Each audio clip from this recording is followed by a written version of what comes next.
ہر قسم کی حمد و ثنا اللہ وحدہ لا شریک کی مبارک ذات کے لیے درود و سلام سید الانبیاء امام الرسل ہادی الرسل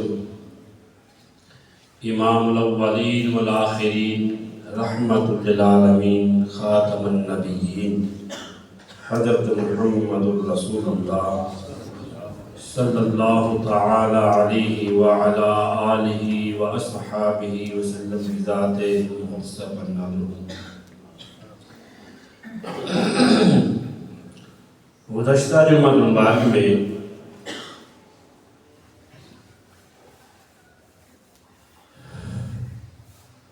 جمعہ مبارک کے دن کی دین اسلام میں اہمیت، خطبہ جمعہ اور نماز جمعہ کے احکام و مسائل، اس حوالے سے قرآن و سنت کی روشنی میں چند باتیں بیان کی گئی تھیں۔ آج کے خطبہ جمعہ مبارک میں اسراء و معراج کی تعریف، تاریخی پس منظر، اہمیت، واقعات اور اہم اسباق۔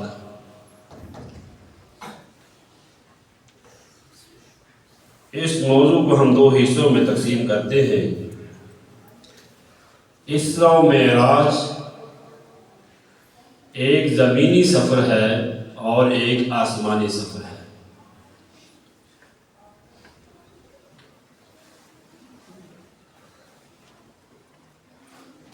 مسجد حرام سے مسجد اقصی تک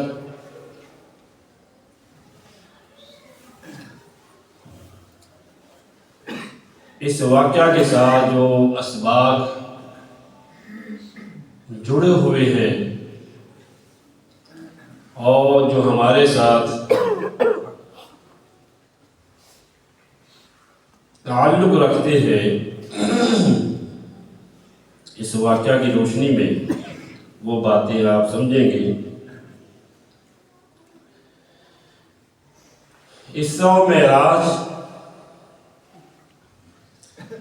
تاریخ اسلام کا ایک نہایت ہی عظیم معجزہ اور روحانی لمحہ ہے،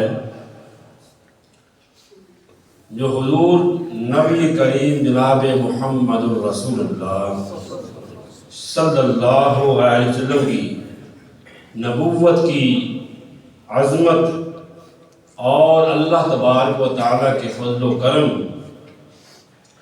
اور اس کی شان و عظمت کی قدرت اور اس کی نشانی ہے۔ یہ وہ رات تھی جس میں اللہ تبارک و تعالیٰ نے اپنے محبوب صلی اللہ علیہ وسلم کو زمین کے کونے مسجد حرام سے لے کر بیت المقدس مسجد اقصی جو فلسطین میں ہے وہاں تک، پھر وہاں سے آسمانوں کی بلندیوں تک پہنچایا۔ یہ سفر نہ صرف جسمانی تھا بلکہ حالت بیداری میں جسم سمیت روحانی، علمی، اخلاقی تربیت کا ایک اہم ذریعہ بھی تھا۔ اس واقعہ معراج کے ساتھ جو باتیں اللہ تبارک و تعالیٰ نے ہمیں بتلائی ہیں، جن سے ہمیں ایمان کی گہرائیوں، صبر و استقامت اور اللہ کی محبت و قربت کا اور اس کی خوشنودی کو پانے کا ایک ذریعہ تعلیم ہے۔ اس واقعہ میں اللہ تبارک و تعالیٰ نے اپنے پیغمبر صلی اللہ علیہ وسلم کو بہت کچھ عطا فرمایا۔ اسرا جو ہے رات کے سفر، رات کے وقت سفر جو کیا جاتا ہے، زمینی سفر، وہ مراد ہے۔ اور شرعی اصطلاح میں اسرا سے مراد وہ معجزاتی رات کا سفر ہے جس میں نبی کریم صلی اللہ علیہ وسلم کو ایک ہی رات میں مسجد حرام مکہ سے مسجد اقصی بیت المقدس تک پہنچایا۔ اور یہ سفر جو ہے اس دور میں 40 دنوں پر محیط تھا۔ اس دور میں جو لوگ سفر کرتے تھے مکہ سے ایریا فلسطین موجودہ نام، بیت المقدس مسلمانوں کا پہلا قبلہ، اس کی مسافت جو ہے وہ 40 دنوں پر محیط تھی، اور لوگوں نے یہ سفر کیا ہوا تھا۔ لیکن اللہ تبارک و تعالیٰ نے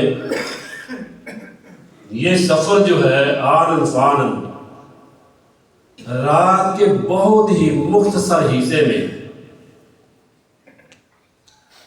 یہ سفر اپنے پیغمبر صلی اللہ علیہ وسلم کو کروایا۔ اور یہ واقعہ جو ہے اسرا زمینی سفر، معراج ہے اوپر کی طرف جانا، بلندیوں کا سفر، مسجد اقصی سے سدرۃ المنتہا تک، 7 آسمانوں سے اوپر سدرۃ المنتہا تک، جنت اور دوزخ کے مناظر اور مشاہدات اللہ تعالیٰ نے اپنے حبیب صلی اللہ علیہ وسلم کو دکھلائے، اور کئی انبیاء علیہ السلام سے ملاقات بھی کروائی۔ یہ سارے واقعات جو ہیں یہ حقیقت پر مبنی ہے، وہ کہانی نہیں ہے، یہ اللہ کی وحی اور نبی کریم صلی اللہ علیہ وسلم کے فرامین سے یہ باتیں ثابت شدہ ہیں۔ اس کا تاریخی پس منظر جو ہے ہجرت سے تقریباً 1 سال پہلے کا ہے۔ تعین نہیں آپ کر سکتے کہ یہ میں رجب کے مہینے کی 27ویں رات کو ہی ہوا، اقوال ہیں بل، لیکن ہجرت سے 1 سال قبل یہ تاریخی پس منظر اس وقت یہ واقعہ پیش آیا جب آپ صلی اللہ تعالی علیہ وسلم کی رفیقہ حیات سیدہ خدیجہ الکبریٰ رضی اللہ تعالی عنہا وفات پا چکی تھی۔ تھوڑے ہی ماہ کے بعد آپ کے انتہائی غمخوار چچا ابو طالب حالت کفر میں وفات پا چکے تھے۔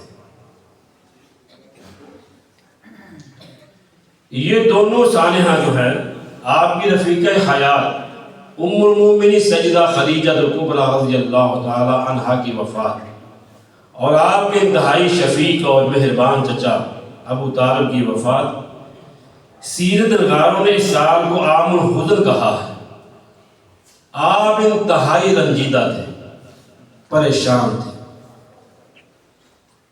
سیدہ خدیجہ الکبریٰ کا بڑا ساتھ تھا، بڑی محبتیں تھیں، بڑا تعاون تھا، بڑی ہمدردیاں، بڑی خیرخواہیاں تھیں، اور چچا کفر پر ہونے کے باوجود ہر جگہ پر ہمدردی، دن بھر رات خیرخواہی، میرے بچوں کی جان چلی جائے، میری چلی جائے، لیکن محمد کو نقصان نہ پہنچے صلی اللہ علیہ وسلم۔ آپ سیر کی کتابوں میں پڑھتے ہیں تو اس وجہ سے آپ انتہائی پریشان تھے۔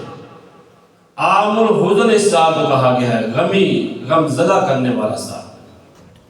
کچھ واقعات انسان کے ساتھ ایسے گزرتے ہیں جو ذہن سے نکلتے ہی نہیں ہیں، وہ خوشی کے ہوں یا غمی کے ہوں۔ تو اس کے ساتھ ساتھ جو ہے ایک واقعہ طائف کی طرف آپ کا سفر کرنا بھی تھا۔ طائف بستی والوں نے جو نبی رحمت صلی اللہ علیہ وسلم کے ساتھ سلوک کیا وہ بھی آپ پڑھتے ہیں۔ انتہائی ظالمانہ رویہ اس بستی کے لوگوں نے اور اس بستی کے سرداروں نے اور ان کے نوجوانوں نے جو کردار ادا کیا، اللہ کے نبی صلی اللہ علیہ وسلم کو زخمی کیا، خون آلودہ کیا، انتہائی آپ غم زدہ تھے۔ اللہم اہد قومی فإنہم لا یعلمون، بلکہ ایک جگہ پہ آپ بیٹھ کر دعا کرتے ہیں کہ اللہ کیا مجھے آپ نے ان کے حوالے کر دیا، اس قدر میرے اوپر ظلم۔ اللہ نے فرشتوں کو بھیجا، ہوا والے پہاڑوں والے فرشتے، جیسے آپ کہتے ہیں ویسے کرتے ہیں۔ فرمایا میں یہ نہیں چاہتا، اگر اللہ یہ کرنے پہ قادر ہے تو کیوں نہیں کہ میں دعا کرتا ہوں اللہ یہ نہیں تو ان کی نسلوں سے اللہ تعالیٰ توحید والے پیدا فرما دے گا۔ اللہم اہد قومی فإنہم لا یعلمون۔ تو اس بستی کا جو سفر ہے یہ بھی آپ کے سامنے تھا۔ اسی طرح مکہ المکرمہ میں آپ کے آس پاس رہنے والے لوگ مخالفین قریش مکہ، مشرکین مکہ، ان کے ظلم و ستم وہ بھی اپنی جگہ پر تھے۔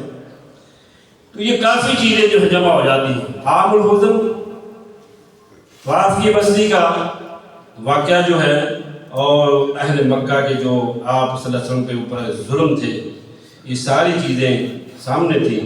تو آپ صلی اللہ علیہ وسلم کو اللہ تعالیٰ نے تسلی، تقویت اور اعزاز کے لیے، شان و عظمت کو بلند کرنے کے لیے، تسلیوں کے لیے سفر معراج پر روانہ فرمایا۔ اس واقعے سے ہمیں یہ ملتا ہے کہ جب انسان پریشانیوں میں گھیرا جائے، دکھوں میں انسان مبتلا ہو جائے، اللہ کی ذات پر بھروسہ یقین رکھے، یقیناً اللہ آپ کو فتح عطا فرمائے۔ آج غمی ہے تو سدا غمی نہیں رہے گی، ایک وقت آئے گا کہ اللہ آپ کے لیے خوشیوں کا دور لے کر آئے گا۔ اور ایسے ہی ہوا، میرے محبوب غمزدہ تھے، پریشان تھے، تو اللہ نے ایسے سفر کا انتظام کیا جو کائنات میں اللہ نے کسی اور کو یہ سفر عطا ہی نہیں کیا۔ یہ صرف اور صرف سفر جو ہے اپنے محبوب جناب محمد رسول اللہ صلی اللہ علیہ وسلم۔ اللہ، اس واقعہ میں عظیم الشان اللہ تبارک و تعالیٰ نے اپنے پیغمبر صلی اللہ علیہ وسلم کو معجزہ عطا فرمایا۔ ایک ہی رات میں مسجد حرام سے مسجد اقصیٰ تک، پھر آسمانوں کی بلندیوں تک، سدرۃ المنتہا تک پہنچایا۔ اللہ، آپ صلی اللہ علیہ وسلم فرماتے ہیں کہ میں ام ہانی کے گھر میں لیٹا ہوا تھا۔ ایک حدیث میں اپنا گھر بھی کہا ہے، تو ام ہانی کے گھر میں آپ رہائش پذیر تھے تو اس کو اپنا گھر ہی کہا۔ کہتے ہیں کہ میرے پاس فرشتے آئے تو انہوں نے مجھے اٹھایا اور حتیم میں مسجد حرام میں لے کر چلے گئے۔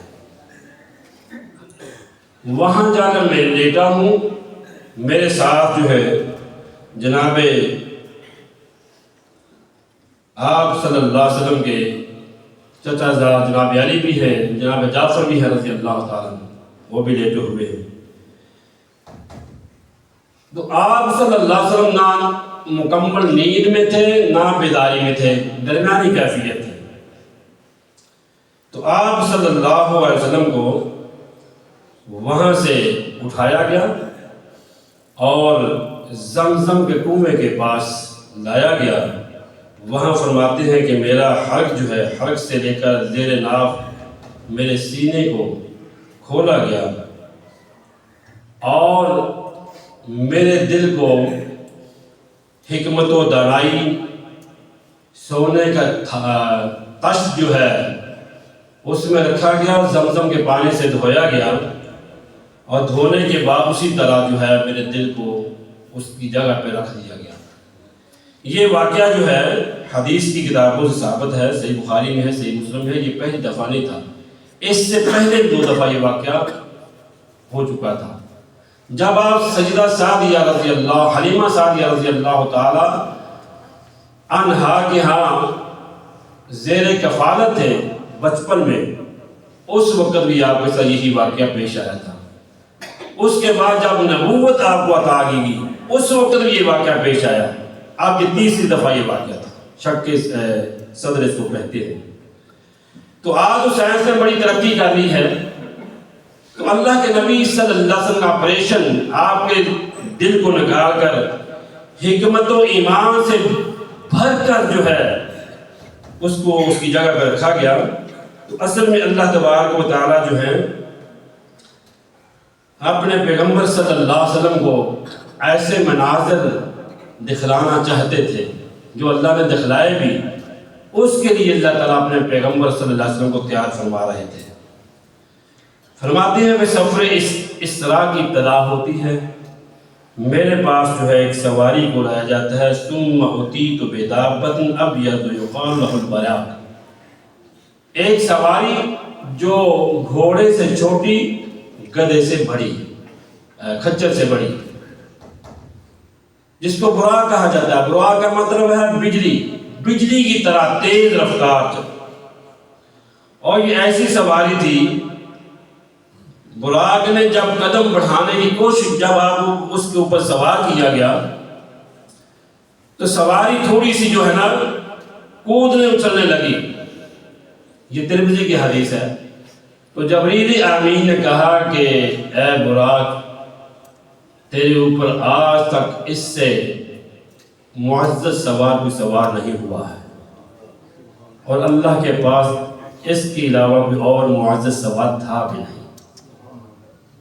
یہ الفاظ کہنے تھے تو وہ براق پسینہ میں عبور ہوا۔ اللہ کے پیارے نبی صلی اللہ علیہ وسلم کی سواری بنا براق، جبریل امین ہاتھ تھامتے ہیں۔ اللہ اکبر۔ اس سواری کی یہ خصوصیت تھی کہ اس کا ہر قدم اس کے منتہائی نظر پر پڑتا تھا۔ ہر سواری کی نظر پیچھے رہتی ہے، لیکن اس کی نگاہ جہاں پہ ختم ہوتی ہے وہاں پر اس کا قدم ہوتا ہے۔ کائنات میں اس قدر سپیڈ تیز سواری اللہ نے دی نہیں کسی کو، جو اپنے محبوب کے لیے اللہ نے سواری کا انتظام فرمایا۔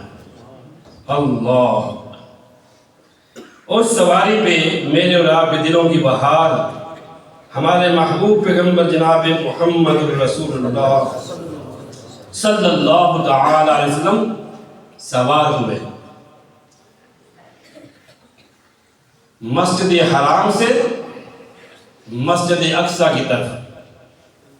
وہ مسجد اقصی جو فلسطین میں ہے، جو مسلمانوں کا پہلا قبلہ ہے، یہ وہ مسجد ہے جس کی طرف میرے اور آپ کے پیارے محبوب صلی اللہ علیہ وسلم اور میرے آقا کے صحابہ نے تحویل قبلہ سے قبل مدینہ المنورہ میں پہنچ کر 16 یا 17 ماہ تک نمازیں قبلہ اول کی طرف منہ کر کے پڑھتے رہے، پڑھاتے رہے۔ وہ مسجد اقصی ہے۔ اللہ، تو اس واقعہ سے ہمیں یہ بھی سمجھ لینا چاہیے کہ یہ مسجد حرام سے مسجد اقصی کی طرف سفر کروانا، یہ مسجد اقصی جس میں فضیلت، اہمیت اجاگر ہوتی ہے، اور یہ وہ مسجد ہے جس میں تمام انبیاء نے نمازیں ادا کی ہیں۔ اللہ، نبی رحمت صلی اللہ تعالی وسلم وہاں پہنچے تو فرماتے ہیں وہاں پہنچ کر میں نے فرقبت حتی اتیت بیت المقدس قال فربطته بالحرکۃ التي، میں نے وہاں پہنچ کر جو ہے مسجد اقصی میں پہنچ کر جہاں انبیاء علیہ السلام قیام فرماتے تھے وہاں پہ میں اترا، اور اسی حلقے یا کنڈے کے ساتھ اس کو میری سواری کو باندھ دیا گیا جہاں دیگر انبیاء علیہ السلام اپنی سواریاں باندھا کرتے تھے۔ یہ صحیح مسلم میں واقعہ موجود ہے، ڈیٹیل کے ساتھ بڑی لمبی حدیث ہے۔ تو آپ فرماتے ہیں میں نے وہاں پہ دیکھا کہ موسیٰ علیہ السلام بھی نماز پڑھ رہے ہیں، جو قبیلہ ازدہ نوح کے شخص کی شکل و صورت رکھتے ہیں، میں نے عیسیٰ بن مریم علیہ السلام کو دیکھا کہ وہ بھی نماز پڑھ رہے تھے جو عروہ بن مسعود ثقفی رضی اللہ تعالیٰ عنہ کی شکل و صورت مشابہ تھی، اور میں نے وہاں پہ دیکھا کہ جناب ابراہیم علیہ السلام میں کھڑے نماز پڑھ رہے تھے جو کہ تمہارے ساتھی یعنی محمد الرسول اللہ صلی اللہ علیہ وسلم کی شکل و صورت کے مشابہ تھے۔ یہ بھی صحیح مسلم میں ہے۔ اس سے یہ اندازہ لگانا کہ انبیاء علیہ السلام زندہ ہیں یہ نہیں ہے، بلکہ یہ معجزہ ہے۔ معجزہ جو ہوتا ہے وہ عقل کو عاجز کر دیتا ہے، وہ اللہ کی قدرت کا ظہور ہوتا ہے۔ نبی کے اوپر اللہ تعالیٰ معجزہ کو پیدا فرماتے ہیں۔ نبی کے اس میں اپنا کردار نہیں ہوتا، کردار اللہ ہی ادا کر، اس کی قدرت ہوتی ہے۔ جس طرح اللہ تبارک و تعالیٰ نے دیگر انبیاء علیہ السلام کو کئی معجزات سے نوازا، ایک نہیں کئی معجزات سے۔ جناب صالح علیہ السلام کو اونٹنی معجزتاً عطا فرمائی، پہاڑ سے اونٹنی نکالی بغیر کسی سبب کے۔ موسیٰ علیہ السلام کو اللہ تعالیٰ نے کئی معجزات عطا فرمائے، حادثہ اور سمندر سے رستوں میں نکلنا، پتھر سے بارہ چشموں کا جاری ہونا، آسمانوں سے منصبہ کا نازل ہونا، بادلوں کا سایہ دینا وغیرہ وغیرہ کئی معجزات ہیں۔ عیسیٰ علیہ السلام اللہ تعالیٰ نے نابینے کو آنکھیں عطا کرنا، بہری والے کو صحت مند کرنا، اس طرح کے مردہ کو زندہ کرنا، اس طرح کے یہ معجزات جو ہوتے ہیں کہ اللہ تعالیٰ کی قدرت کا کرشمہ ہوتے ہیں۔ اللہ اپنی قدرت سے یہ چیزیں دکھاتے ہیں، اور اپنے ہی وجہ سے اگر ہو تو پھر موسیٰ علیہ السلام وہ آسا جو پھینکا تھا تو ایک اژدہا بن گیا تھا، سام بن گیا، اس کو دیکھ کر بھاگے، ڈر گئے۔ تو موسیٰ علیہ السلام نے خود ہی یہ کیا ہوتا تو ڈرتے ہی نہ۔ تو اس کا مطلب یہ کہ اللہ تعالیٰ کی قدرت ہوتی ہے، معجزہ اللہ کی طرف سے ہوتا ہے۔ تو اللہ تعالیٰ اپنی قدرت جس طرح چاہتا ہے وہ دکھا دیتا ہے۔ کن فیکون، اللہ جیسے چاہتی ہے اللہ کن کہتے ہیں، معاملات ہوتے چلے جاتے ہیں۔ تو اللہ تبارک و تعالیٰ نے اپنے پیغمبر جناب محمد رسول اللہ صلی اللہ تعالی وسلم کو یہ زمینی سفر کروایا۔ اس کے ساتھ جو ہے نا ایک دو اور باتیں بھی ہیں۔ جب آپ صلی اللہ علیہ وسلم وہاں پہنچے تو آپ نے انبیاء علیہ السلام کی امامت بھی فرمائی۔ اس میں کہ معراج کے سفر پہ، آسمانی سفر پہ جانے سے پہلے امامت کروائی یا واپسی پہ کروائی یہ تو اللہ جانتا ہے۔ بہرحال آپ صلی اللہ علیہ وسلم نے امامت فرمائی، اور آپ صلی اللہ علیہ وسلم کے پیچھے تمام انبیاء علیہ السلام نے نماز ادا فرمائی۔ اللہ تعالیٰ نے تمام انبیاء کی امامت کا جو شرف عطا فرمایا، امام الانبیاء ہونے کا، وہ ہمارے دلوں کی بہار جناب محمد رسول اللہ صلی اللہ علیہ وسلم کو اسی رات عطا فرمایا۔ یہ اللہ تعالیٰ کی قدرتیں ہیں، اللہ تعالیٰ انعامات عطا کر رہے ہیں اپنے حبیب صلی اللہ علیہ وسلم۔ فرماتے ہیں جب میں باہر نکلا فَرَقِبْتُ حَتَّى أَتَيْتُ بَيْتَ الْمَقْدَسِ، جب بیت المقدس سے باہر نکلنے لگے تو جبریل امین میرے پاس تشریف لائے۔ اور اس میں ایک چیز اور بھی سمجھ لیں جو اہم بات ہے سمجھنے والی، یہ بھی صحیح مسلم میں ہے۔ فرماتے ثُمَّ دَخَلْتُ الْمَسْجِدَ فَصَلَّيْتُ فِيهِ رَكَعَتَيْنِ، میں نے مسجد اقصی میں 2 رکعتیں نماز ادا کی۔ صحیح مسلم میں تحیۃ المسجد، 2 رکعتیں نبی اکرم صلی اللہ علیہ وسلم نے مسجد اقصی میں ادا فرمائی۔ اس کے بعد نبیوں کی امامت والا معاملہ پیش آیا۔ تو آپ فرماتے ہیں جب میں باہر نکلا تو جبریل امین میرے پاس تشریف لائے۔ 2 برتن تھے، ایک میں دودھ تھا اور ایک میں شراب تھی، مجھے پیش کیے گئے تو میں نے ان میں سے دودھ کو پسند فرمایا۔ جبریل امین علیہ السلام نے کہا کہ اے محمد صلی اللہ علیہ وسلم، آپ نے فطرت کو پسند فرمایا ہے کہ دودھ جو ہے یہ انسان کی فطرتی غذا ہوتی ہے، دودھ کو آپ نے پسند فرمایا۔ اسی لیے آپ دودھ پیتے ہوئے یہ دعا پڑھا کرتے تھے، اللہم بارک لنا فیہ وزدنا منہ۔ ہر دعا سے پہلے بسم اللہ برکتیں اور عطا فرما، اللہم بارک لنا فیما وزدنا، اللہ اس میں اور زیادہ برکتیں عطا فرما۔ اسپیشل دعا ہر مشروب آپ بسم اللہ پڑھ کر پئیں، لیکن دودھ کے لیے اسپیشل آپ نے دعا فرمائی ہے اللہ بارک لنا فیہ وزدنا من۔ جب دودھ پئیں تو یہ دعا پڑھا کریں برکت کی۔ تو آپ صلی اللہ علیہ وسلم دودھ کو پسند فرمایا، نوش فرمایا، اور جبریل امین کہنے لگے کہ آپ نے فطرت کو پسند فرمایا۔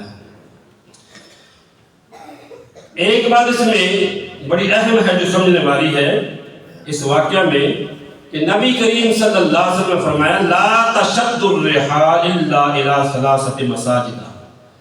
دنیا جہان میں 3 مساجد ایسی ہیں جہاں پہ آپ سفر کر کے اجر و ثواب کی نیت سے کہ ثواب زیادہ ملے گا، اجر زیادہ ملے گا، جانا مسنون ہے، سنت ہے اللہ کے نبی صلی اللہ علیہ وسلم کی۔ فرمایا 3 مساجد ہیں جن کی طرف اس نیت سے سفر کیا جا سکتا ہے کہ جو ثواب زیادہ بڑھے گا۔ وہ کون سی مساجد ہیں؟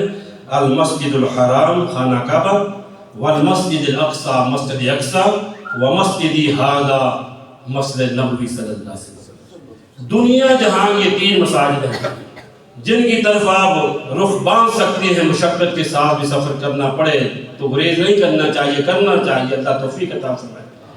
نبی صلی اللہ علیہ وسلم کی آرزو اور آپ کی دعائیں ہیں اس سے ہٹ کر جتنے بھی سفر ہیں ہم جوتے اتار کر کندھوں میں رکھ لیتے ہیں یا بیگ میں ڈال لیتے ہیں۔ میں پاک پتن شریف جا رہا ہوں، میں نے نظر مانی نہیں ہے کہ میں نے پاک پتن شریف بستی دروازہ گزرنا ہے، کوئی ادھر سے آ رہا ہے کہ میں نے علی حجویری مزار پہ سفر کرنا ہے اور پاؤں ننگے سفر کرنا ہے۔ جہالتیں ہیں، اس کے علاوہ تصور ہی نہیں دین اسلام میں۔ یہ اہم بات ہے عقیدہ توحید کے حوالے سے۔ 3 جگہ ہیں جہاں پہ اس ارادے اور اس نیت سے سفر کر سکتے ہیں کہ جو ثواب بڑھے گا، ملے گا، یقیناً ملے گا۔ وہ کون سی 3 مساجد ہیں؟ مسجد حرام، مسجد اقصی ہے، مسجد نبوی ہے صلی اللہ علیہ وسلم۔ اس کے علاوہ کہیں بھی ایسا سفر کرنا جائز نہیں ہے اس نیت سے۔ تو یہ جو شرکیہ اڈے ہیں وہاں تو ویسے ہی ہر زور دی حرام ہے، اس نیت سے جہاں خیر و برکت ملے گی وہاں سے یہ ہوگا وہ ہوگا۔ تو اللہ تعالیٰ سورہ بنی اسرائیل کی ابتدائی پہلی آیت میں واقعہ معراج کو بیان فرمایا، دوسرا سورہ نجم کے پہلے رکوع میں واقعہ معراج کو بیان کیا گیا ہے۔ تو اللہ تعالیٰ فرماتی ہے الذی بارکنا حولہ، اللہ تعالیٰ نے مسجد اقصی کے ارد گرد برکتیں رکھ دی ہیں۔ مسجد کے اندر کی برکتوں کا کیا ظہور ہوگا؟ اللہ تعالیٰ فرمایا اس کے چاروں طرف میں نے برکتیں رکھ دی ہیں۔ آج یہی وہ مسجد ہے جو مسلمانوں کا قبلہ اول رہی۔ نبی کریم صلی اللہ علیہ وسلم اور آپ پر ایمان لانے والے صحابہ ہجرت مدینہ کے بعد 16 یا 17 ماہ تک نماز پڑھتے رہے اس پر منہ کر کے۔ انتہائی عظمت والی یہ جگہ، عظمت والی یہ مسجد ہے، لیکن افسوس، صد افسوس، آج یہ مسجد یہودیوں کے قبضہ میں ہے۔ ہائے افسوس،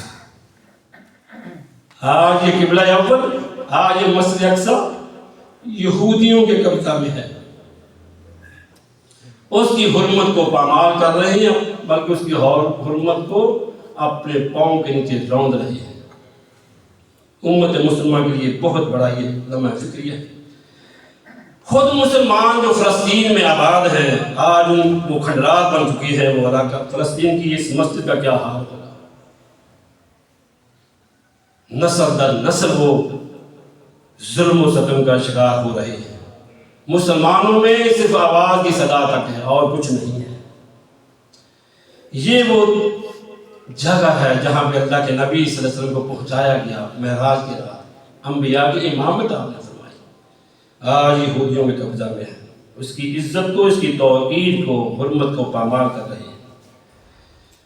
انہیں اگر مسجد اقصی میں نماز پڑھنے کی کوشش کرتے ہیں تو قربانیاں دینا پڑتی ہیں، ظلم و ستم کا شکار ہونا پڑتا ہے۔ ظالم اور غاصب یہودیوں کے قبضہ میں یہ مسجد، اللہ اسے ان کے قبضہ سے آزاد کروائے اور مسلمانوں کے حوالے کرے، اور اللہ زندگی میں توفیق دے تو اللہ وہاں بھی کی نماز بھی نصیب فرمائے۔ دوسری بات یہ کہ مسجد اقصی میں نبی اکرم صلی اللہ علیہ وسلم کی امامت میں انبیاء علیہ السلام کی کو نماز پڑھانا اس بات کی دلیل ہے کہ حضرت محمد رسول اللہ صلی اللہ علیہ وسلم امام الرسول ہیں۔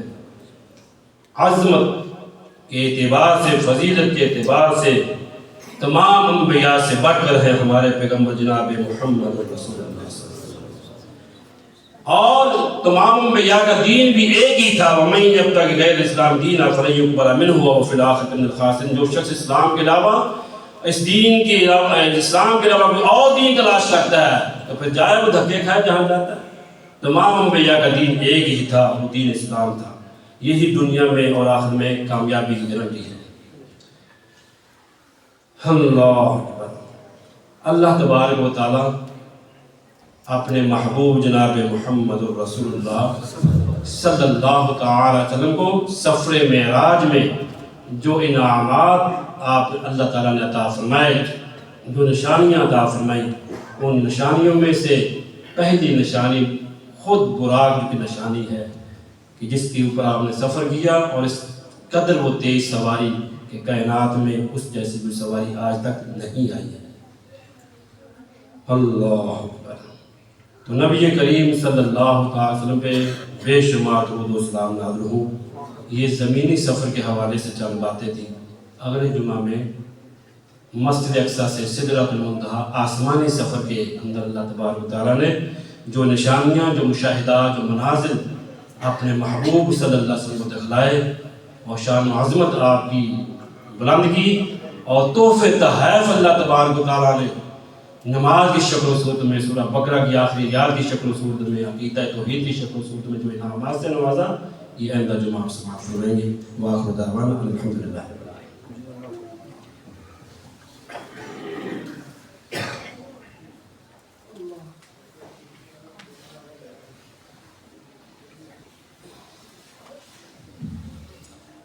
الحمدللہ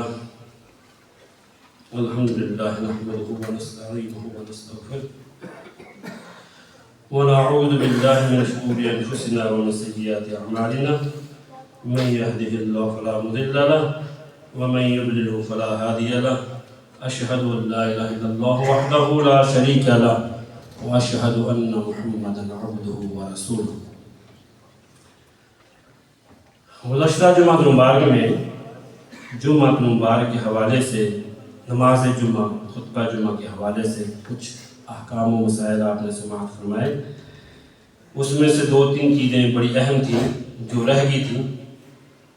ایک بات تو یہ ہے کہ نماز جمعہ کے بعد جو سنتیں پڑھی جاتی ہیں ان کی تعداد کیا ہے۔ نماز جمعہ کے بعد من کان منکم مصلیا بعد الجمعہ فلیصلی 4 رواہ مسلم۔ نماز جمعہ کے بعد 4 رکعت سنت ادا کرنا، 2 کر کے، حدیث سے ثابت ہے۔ پہلی بات۔ دوسری بات یہ ہے کہ کہاں پہ پڑھے، مسجد میں ہی پڑھ لے، مسجد میں ہی پڑھے افضل ہے۔ اگر اس کو جلدی ستا رہی ہے کہ میں نے واپس جانا ہے، پھر 2 مسجد میں پڑھ لے، 2 گھر پہنچ کر اپنی منزل پہ پہنچ کر پڑھ لے، یہ ہے۔ تیسرا طریقہ کار یہ ہے کہ مسجد میں نماز جمعہ کے بعد سنتیں ادا نہ کرے، صرف گھر جا کر اپنی منزل پر پہنچ کر 2 رکعت ادا کر لے، انشاءاللہ اس کو سنت کے مطابق نماز جمعہ کا ثواب ملے گا۔ دوسری بات یہ ہے نماز جمعہ کو کیسے پا سکتے ہیں۔ نماز جمعہ جو ہے اس کے لیے فرض ٹائم آنا چاہیے۔ خطبہ جمعہ کی سماعت یہ نماز جمعہ کا حصہ ہے، اسی لیے تو عام دنوں میں ہم ظہر 4 رکعت پڑھتے ہیں۔ نماز جو خطبہ جمعہ کی وجہ سے اللہ نے رعایت دی، سہولت دی، ہمیں 2 رکعت معاف کر دی۔ تو پھر بھی نماز جمعہ جب کھڑی ہو جاتی ہے تو پیچھے سے آنے والا 1 رکعت امام کے ساتھ مکمل پا لیتا ہے، ایک چھوٹ گئی 1 رکعت اس نے مکمل ادا کر لی ہے، تو سلام پھیرنے کے بعد، امام کی سلام پھیرنے کے بعد 1 رکعت پڑھے گا، اس کا یہ فریضہ ادا ہو جائے گا۔ لیکن اگر دوسری رکعت میں رکوع کے بعد ملا ہے تو پھر سلام امام کے پھیرنے کے بعد 4 رکعت نماز ظہر ادا کرے گا۔ یہ طریقہ کار ہے اس حوالے سے۔ تو اللہ تبارک و تعالی ہمیں اول وقت پہلی صفوں میں آ کر بیٹھ کر نماز جمعہ کی تیاری اور انتظار اور خطبہ جمعہ کی سماعت، خطبہ جمعہ کے اندر جو احکام و مسائل بیان ہوتے ہیں ان کو سیکھنے سمجھنے کے لیے بروقت آنا، پہلی صفوں میں بیٹھنا، اجر و ثواب کو حاصل کریں اور گردنیں پھلانگ کر سفریں چیرتے ہوئے آگے آنے کی کوشش کرنا، یہ انتہائی لغو بات ہے، ممنوع بات ہے، اس سے پرہیز کرنا چاہیے۔ جہاں جگہ ملتی وہاں ہی بیٹھ جانا چاہیے۔ اگر آگے آنے کا شوق ہے تو پہلے آ کر آگے بیٹھنا چاہیے۔ اس کے علاوہ جو ہے نماز خطبہ جمعہ کے درمیان جو آنے والے احباب ہیں وہ 2 رکعت نماز سنت کہہ رہے نفل کہہ رہے تحیت المسجد کے 2 نفل ہیں وہ پڑھے بغیر خطبہ کی سماعت کے لیے نہ بیٹھے، پہلے 2 رکعت ادا کریں پھر خطبہ جمعہ کی سماعت میں مصروف ہوں۔ اعلان ہے انشاءاللہ الرحمن، کل 17 جنوری ہے، برود ہفتہ ہے، بعد نماز مغرب یہاں پر فضیلت الشیخ حضرت مولانا مفتی محمد یوسف طیبی فاضل مدینہ یونیورسٹی ان کا انشاءاللہ درس قرآن ہوگا۔ موضوع ہے ان کا اسلام میں نظام زکوٰۃ اور سوال و جواب کی نشست بھی ہوگی۔ احباب ضرور نماز مغرب یہاں پہ ادا کریں اور اسلام کا نظام زکوٰۃ جو ہے اس حوالے سے گفتگو کریں گے، اور آپ بھی اور بھی چھپے ہوئے کوئی سوالات ہیں ذہن میں رکھتے ہیں تو وہ بھی کتاب و سنت کی روشنی میں آپ کر سکتے ہیں، اور آپ کو انشاءاللہ تعالیٰ قرآن سنت کی روشنی میں رہنمائی ملے گی۔ کیا خیال انشاءاللہ آئیں گے نا انشاءاللہ؟ وعدہ ویسے کر لیتے ہیں لیکن الا ماشاءاللہ بھی آیا کریں۔ یہ رون کے یہ بہار دین سیکھنے کے لیے ٹائم نکالنا چاہیے، خواتین کو بھی، نوجوانوں کو بھی، بزرگوں کو بھی۔ بھرپور یہ تقریباً 40 سے 45 منٹ کا یہ درس ہوتا ہے، ضرور تشریف لائیے گا۔ انشاءاللہ ضیافت بھی ہوگی، انشاءاللہ سردی کا موسم ہے، اچھی ضیافت ہوگی انشاءاللہ۔ امید ہے کہ آپ دعوت کو قبول فرمائیں گے۔ دعوت قبول کرتے ہیں نا انشاءاللہ؟ انشاءاللہ ماشاءاللہ۔